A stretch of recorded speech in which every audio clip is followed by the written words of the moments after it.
Crypto Twitter is awash with the rumor of SEC Chairman Gary Gensler resigning from the regulatory agency.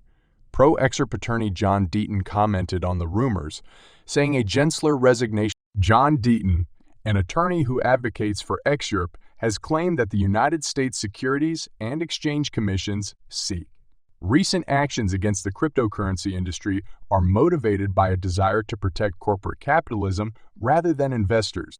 Deaton emphasized what he perceives as an assault against cryptocurrencies, citing the SEC's activities directed at Coinbase and Ripple as examples.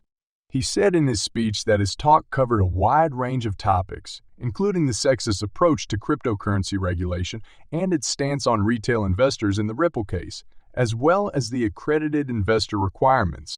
Deaton, on X, Twitter, shares his firm stance that the United States is not a real capitalist system, but rather functions inside the framework of corporate capitalism. He uses the current economic climate and other factors to back up his claim.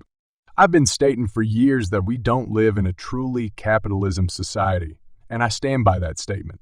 In the United States, we have corporate capitalism. Take a look at how the requirements for accredited investors treat the middle class differently from the working class. Take a look at the assault on cryptocurrencies and on Coinbase, which welcomes unvetted users. ETIPS, PETS, Toja 30 fees 30x30. A retweet from John E. Deaton. Our John E. Deaton known, July 29, 2023. According to Deaton, the SEC has a wrong set of priorities if it directs its limited resources towards Section 5 prosecutions and focuses on the secondary market on exchanges rather than fighting fraud inside the crypto industry. He warns that if this strategy is adopted, it might discourage innovation and slow down the burgeoning Bitcoin business. Deaton also draws attention to the SEC's stance against individual investors serving as friends of the court in the Ripple case. Deaton's position implies a lack of willingness to take into account retail investors' perspectives, lending credence to the idea that the regulatory body regulator may put the needs of huge financial institutions ahead of those of small investors. Related, Ripple predicts a $10 billion savings for financial institutions using blockchain technology by 2030. Concerns regarding a double standard in crypto legislation are brought up by Deaton. He said the SEC is wrong for not talking to forward-thinking organizations like Coinbase. Sam Bankman-Fried, the former CEO of the defunct EFS exchange, met with SEC Chairman Gary Gensler many times. The regulatory body's efficacy and impartiality, as well as the regulating body and the broader framework for digital assets, are called into question by the uneven differential treatment. The Securities and Exchange Commission's SEC inconsistent treatment of different market participants may slow the development of disruptive startups while benefiting more established organizations and business. On July 13, 2022, Judge Annalisa Torres announced her long-awaited decision on the SEC's summary judgment proceedings against Ripple Labs. The 34-page judgment was a triumph for both the SEC and Ripple Labs, implying that certain sales of Ripple's XRP constituted securities, but not others. Proponents of the cryptocurrency sector applauded the decision, which implies that the XRP tokens themselves are not securities. As regulatory pressure builds, this verdict seems to give important support for the young business. The SEC first filed this case against Ripple in December 2020, charging the company and two executives, Christian Larson, co-founder executive chairman of its board, and former CSU, and Bradley Garlinghouse, the company's current COU, with securities law violations, alleging that the group raised more than $1.03 billion through unregistered securities offerings. While this is not the SEC's first complaint against a cryptocurrency startup, it is perhaps the most high-profile file. Ripple's XRP token was the third biggest token in terms of market capitalization at the time of the filing, behind only Bitcoin and Ethereum. Given Ripple's resources, the industry anticipated the business to fight hard. Special conditions. Ripple sold considerable amounts of the XRP token to these businesses and used the proceeds to improve the market for XRP and develop uses for XRP's ledger. Ripple went to tremendous lengths to advertise XRP, and the court identified many instances when the business seemed to link the token's price to the corporation's own efforts.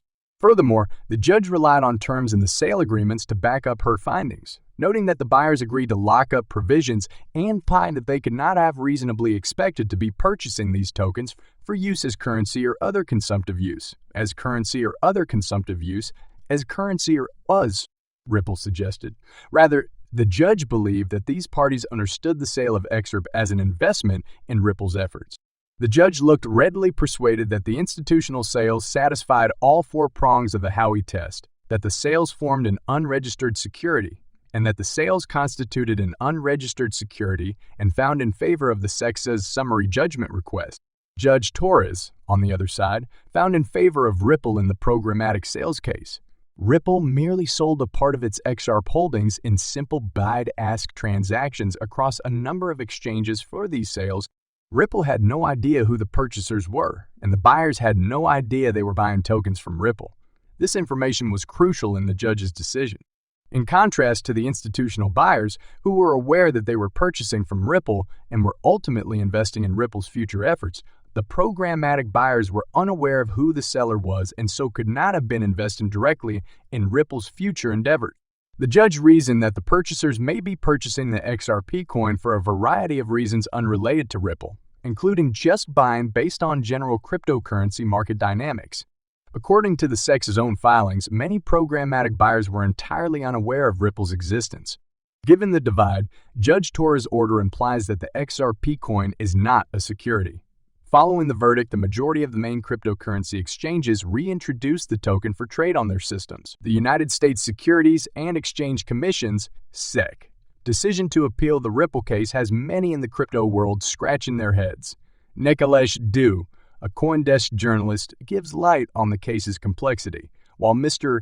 Huber, a significant player in the crypto community, offers insights into the court ruling's significance. Despite the legal difficulties, Ripple continues to aggressively sell XRP, with considerable monthly sales gains compared to prior years. But what does this signify for XRP's prospects in the future, and how does it relate to the cryptocurrency's turbulent history? According to D, both crypto attorneys and fans are doubting the SEC's choice to appeal the Ripple case. The action has contributed to the continuing legal complication regarding Ripple's coin status. Quite a few crypto lawyers are even saying that the decision itself doesn't really make a lot of sense, Day said. Mr. Huber jumped in, remarking that, despite the contentious appeal, the court verdict revealed a silver lining. XRP was not declared a security. Market participants were relieved by this clarification. Despite the legal wrangling, Ripple has continued to aggressively sell XRP. Surprisingly, the firm has sold a remarkable 2.22 billion XRP since the beginning of 2023, a huge rise over the previous year's 200 million monthly sales. Mr. Huber informed XRP aficionados that, contrary to their fears, these big purchases were absorbed by a different population. XRP outperformed the market despite a significant amount of sales, which is impressive. Back in 2017, XRP holders were on a wild journey with incredible highs and gut-wrenching lows. The launch of Ripple's escrow feature resulted in a 400x increase in the value of XRP, only to be followed by a stunning 60 drop the following day. This was only the start of a series of erratic fluctuations that left investors on edge. Investors who were able to precisely time in their deals enjoyed excellent returns, with XRP soaring by a whopping 1,200 by the end of 2017. However, because of the market's extraordinary volatility, it was critical to have a plan in place to safeguard gains and weather the storm. Only those who invested for short-term gains would have reaped the benefits. Unfortunately, the majority of traders lack a plan. Following Judge Torres' favorable verdict, the XRP price has been steadily rising, enabling the cryptocurrency to clinch its place among the world's top 4 biggest cryptocurrencies. Despite recent accomplishments, economists caution that the current rising trend may be fleeting. Market indicators are reflecting a pessimistic attitude, indicating that XRP has a difficult road ahead.